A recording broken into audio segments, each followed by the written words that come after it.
Hello, friends. Welcome back to the Angels Sparky Park franchise. We are doing the draft. It is 2025's draft, and we have the number one pick this year.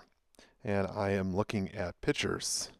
Will Cheney is in our top four. Amari Fernandez is as well.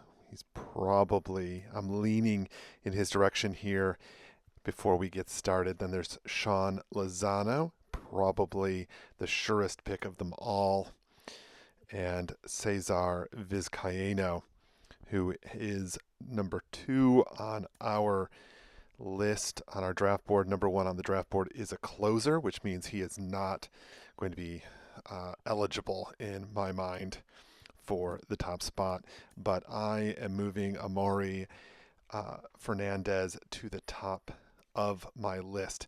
I'm also interested in later picks. Matthew Schultz as a relief pitcher. I normally don't take relief pitchers high in the draft, but given his rating by our draft board, I'm liking him in the third round if possible. Going to put him below a bunch of, position players primarily that I would be much more interested in taking at that number two pick. Rick Weston would be a wonderful thing to drop down, but he's not going to. Dallas Ross is in that same kind of window. Being a scouted prospect, I hope he might be available to us in the third round, but we will see. I'm not planning to get him too unless all of the position players are totally gone from the draft board. So I'm going to move him down into that sort of same spot. Memphis Lopez, he is the number one pick in the draft, but I'm going to put him right in that second round range just in case he is available. Then we'll grab him. Mike Takahashi, Daryl Stobby, he's my top pick in the second round to go along with Brian Martero. In that same way, Connor Hamill. These are position players that I am most interested in. It's possible that they may be around. We also have some starting pitchers in that same window. James Nomo as a relief pitcher. He was a discovered pick. I might want to see him, say, in the third or fourth round. Enrique Cairo. I didn't scout him, but I start grabbing some of these players that put them on my draft board that I think, even though I didn't look at them, I think that they may be in the range that we need. But this is a pitcher-heavy draft, so I find that especially with Discovery, you can discover a lot of really valuable pitchers. So that's one of the reasons I love to take a position player in the first pick, but there aren't any viable options for us, I think, not at that level.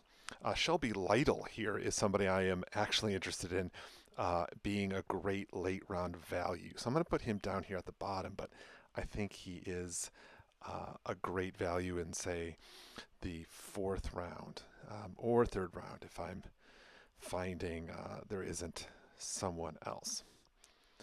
But this is my basic draft board, so let's get in it. Let's do this, and let's grab that first pick, and we're gonna go for it. Let's take Amari Fernandez and make this our next number one pick. He's won one this year. I liked him. He has, of the four pitchers, I thought he has a combination of upside and usability. Now, Sean Lozano goes in number two to the Yankees, so they get a pitcher of the future right there with the number two pick. Coming in at number three, Stephen Chen. He fell on our draft board. The White Sox, however, they like him. They think there's something there. So he's a bit of a surprise at that number 3 spot. So let's see uh, who is going to go next. Will Cheney. He was another one of our top 4. So of the 3 of the first 4 picks were our top 3 of our 4 top picks. And then there goes Cesar Vizcaino. So our top 4 picks all went in the first 5 picks of this draft. So we were right on that. Then there went Rick Weston.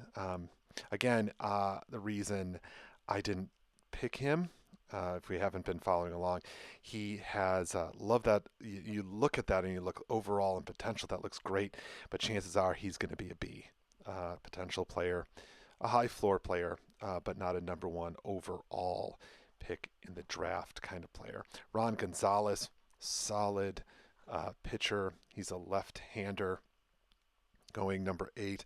Emilio Chavez, another pitcher. He dropped dramatically on our board.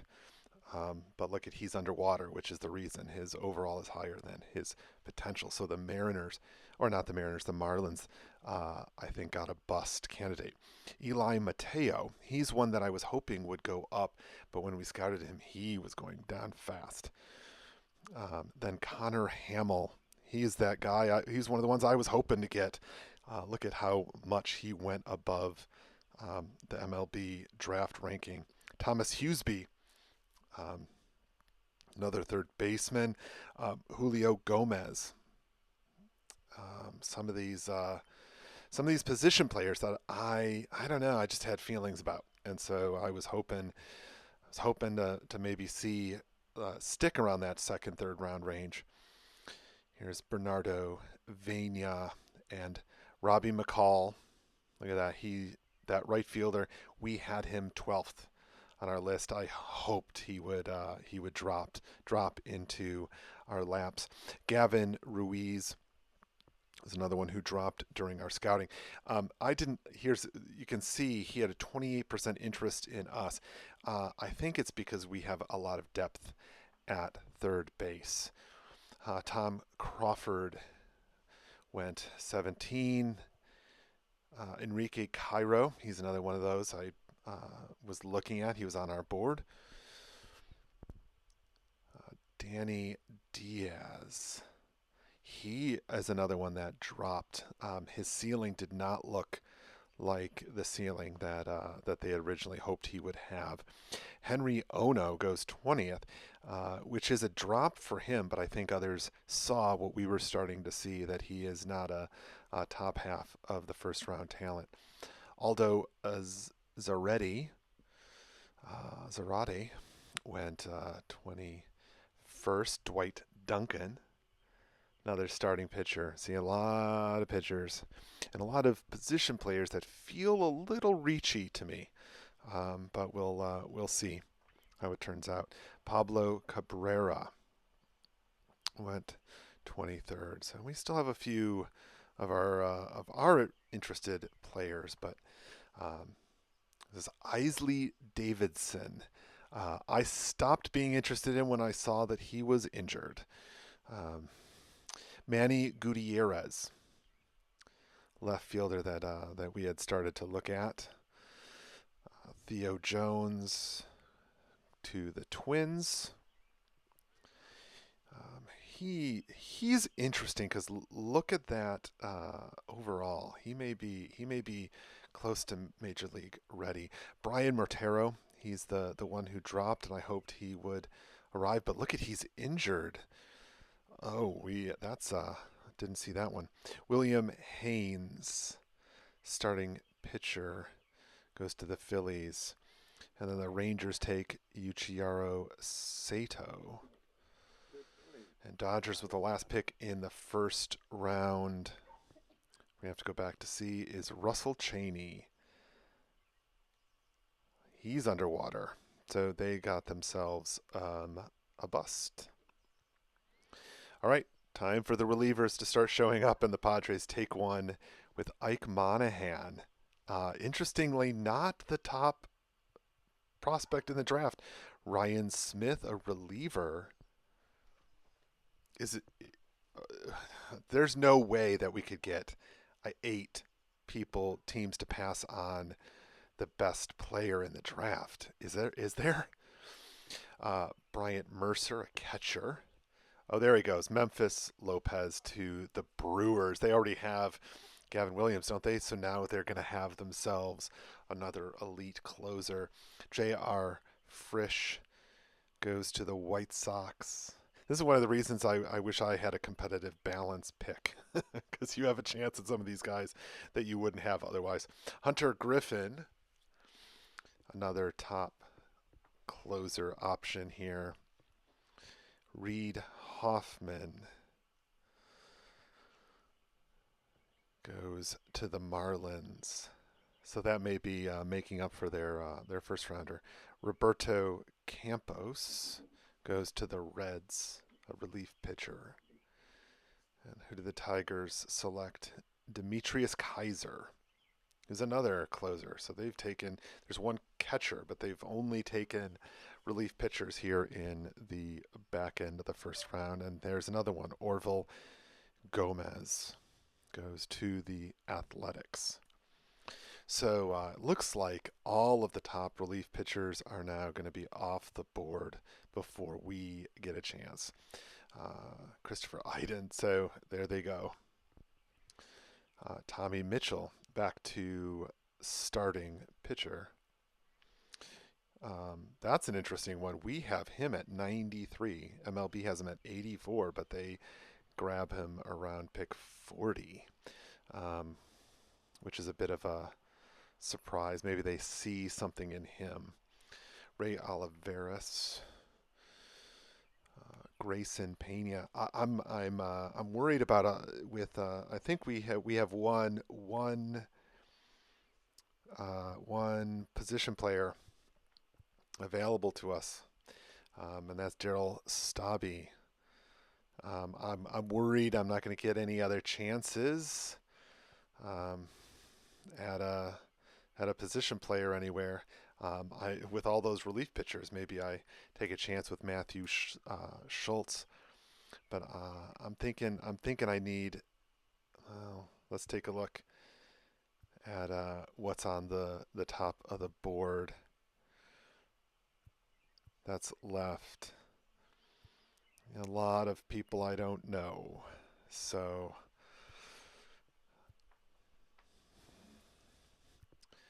Daryl Stabby, I think, is the way to go. So we're going to add him to the franchise. Daryl Stabby, second round pick, center fielder of the future. He looks like he is a high floor player. Should show up for us with a lot of opportunity, I think. Can play versatility with that skill set. So hopefully we'll be able to get at least one other position player out of this draft. But like I said, it is a pitcher heavy draft. Daryl Stabby is our choice. Bill Newby, Eric Ullman, another closer. Travis Cutler, second baseman, goes next. Well, let's take a look at our next pick, our third round. It may be time to look at Matthew Schultz. He's a righty reliever. He's young, big upside. Lots of pitchers on my draft board, so let's go for it. I rarely get relievers anymore, and when I do, I tend to take flyers at the end. So I like the high-end prospect opportunity here. So let's give that one a roll here. Then in the fourth round, let's see. This may be a time to go pitcher. I still have Dallas Ross here. He's a high-end prospect. He's going to be a work in progress for us in the fourth round, but he has a huge potential upside. And in round 5, I did find somebody I'm interested in, Ray Liss. He's a classic uh, first baseman. He's a college player, definitely on the old side at 23, but he's power. He's a lefty batter, lefty thrower.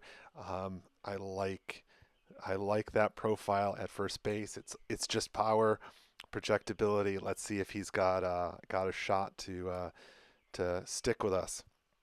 And for our last pick, we're going to take a look at James Nomo. He's another reliever. He's a lefty, potentially high floor kind of pitcher. Love that fastball. Elite potentially elite fastball. Gil Garcia and Luis Machado. Gil Garcia has the highest upside.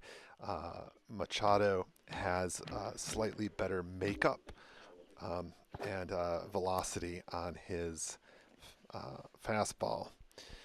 But Gil Garcia with the potential 98, Machado, and a slightly lower floor. Machado has the higher floor, lower ceiling.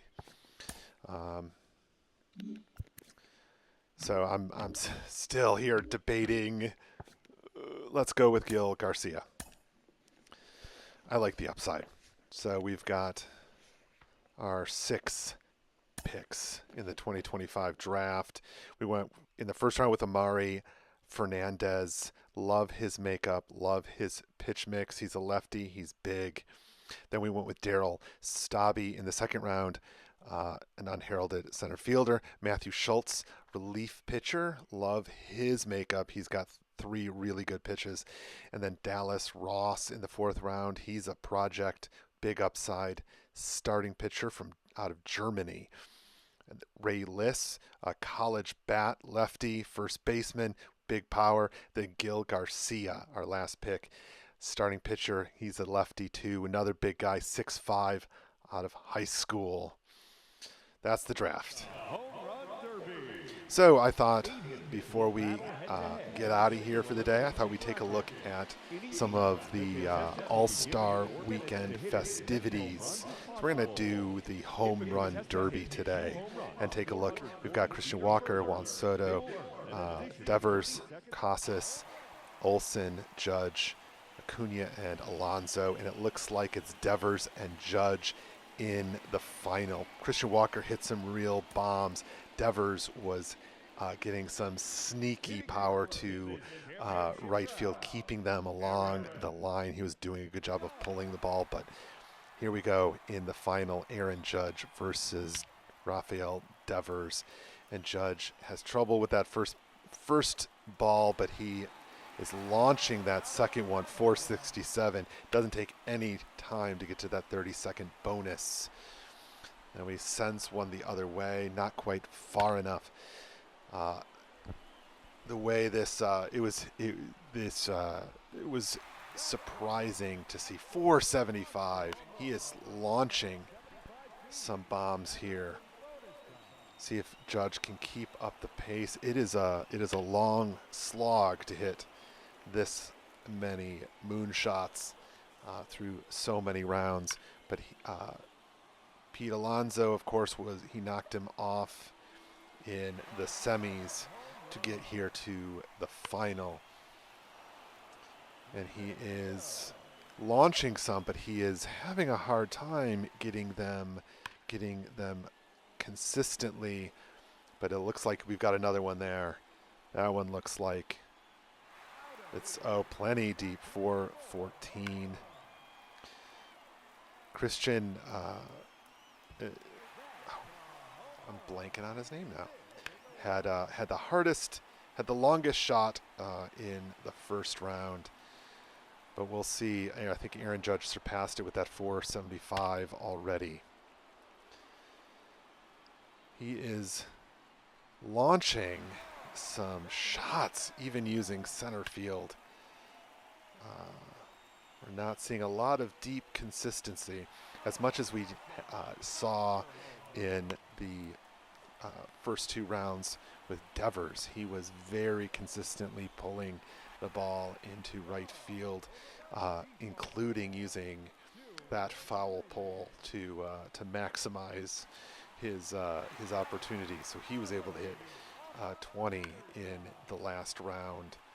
Judge is showing more traditional power where he just goes all over the place with his shots, and he is able to drive them. So here we are with minute 33 left, and he only has 10 home runs.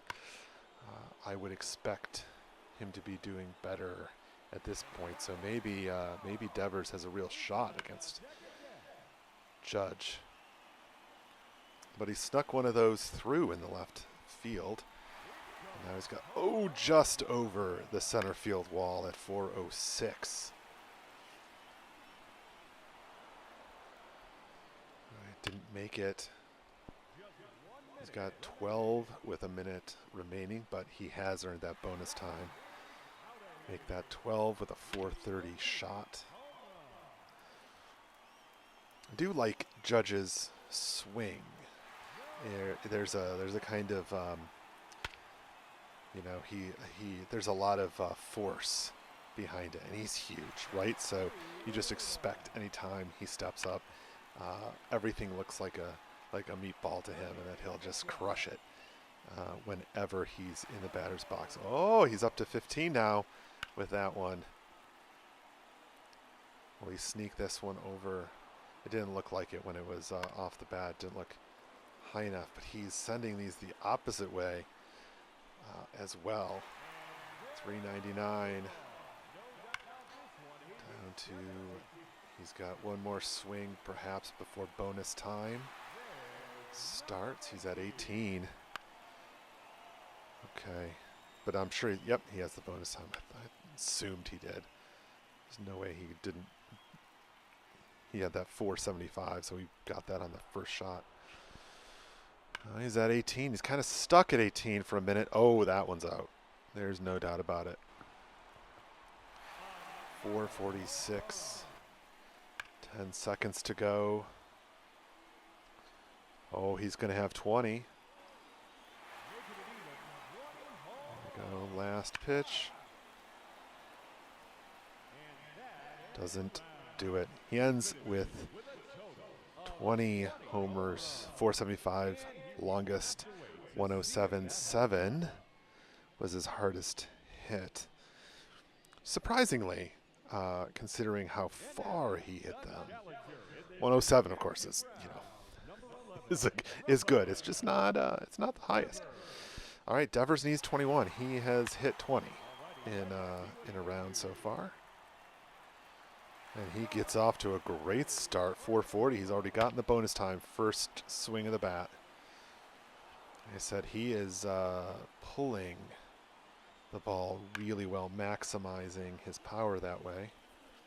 But it does mean he's sending a couple of these foul that he needs those to be fair if he wants to pass Judge. Well, now we've got a couple of misses here early on. There we go. That's going to be over the wall. 414 for a second homer. But he needs to increase his pace at this rate. He's not going to make it. He needs to get some of these guys. That one looks like he might have gotten it. Yeah, 436 off the bat. There we go. That's a couple of good swings in a row. 445.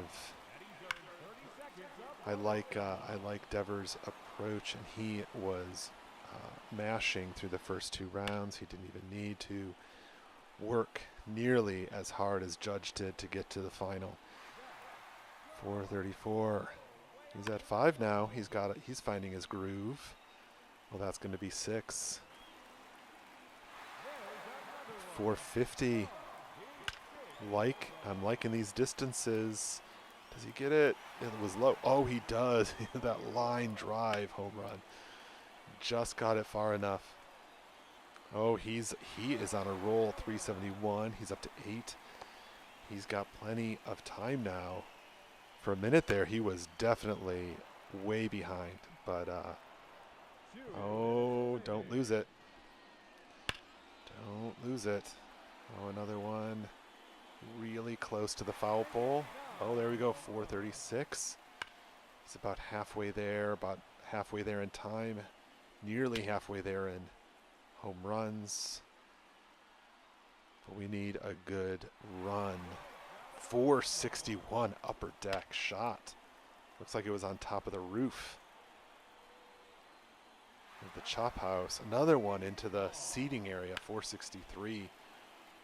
Those people in the chop house, I'm sure, are having fun dodging bullets. Oh, that one didn't quite make it.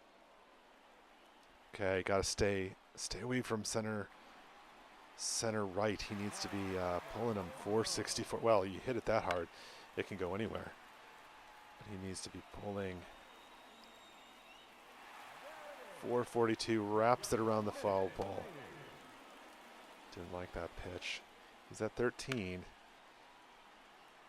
He does need to get the rest of these at-bats. He needs to get each of these over the wall.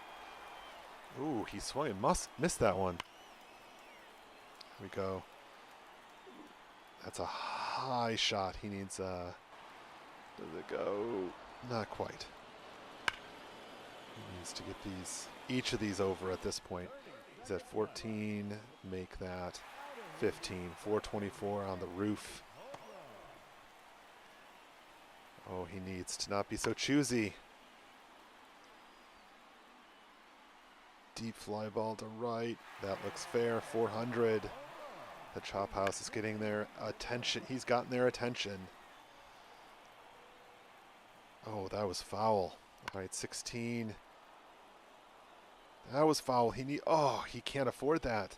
He needs 5 to win here in the extra time. He'll have, 5 at-bats? Maybe. So he needs to hit each of these out. 432 brings him up to 17. Oh, that one looks good too. That's going to be 18. 464. Pick up the pace. He's got one more. That was 442. Last chance to tie it. It's deep to right center. But nut falls just short at the warning track. 19 bombs for Devers, 20 for Judge, and that's it. Aaron Judge is the Home Run Derby champion in 2025. He made it look relatively easy for someone who is a giant. 470, 466, 475. He hit the ball a long way, and he saved his best for last. Well, that's going to do it for us. Next time, we're going to continue with All-Star Weekend. We will see you there. Thanks for watching. Take care. See you, everybody.